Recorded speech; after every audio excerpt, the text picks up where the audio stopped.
என்ன ஒழுங்கா சொல்லு, ஒழுங்கா சொல்லு ஐயா. யாருக்கு சட்டை? யாருக்கு சட்டை? யாரு? பாப்பாவுக்கு சட்டையா? நீ சொல்லு.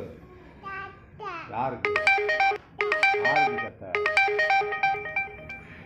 நீ போய் சட்டை போடு போ. சட்டை தானே கேட்ட போ.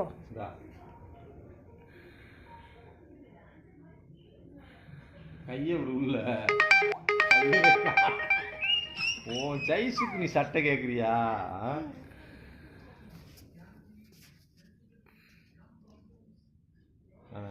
அப்பாவை காட்டு, அப்பாவை காட்டு. அப்பாவை கூப்பிடு, அப்பாவை கூப்பிடு. அப்பா சட்டை பாரு.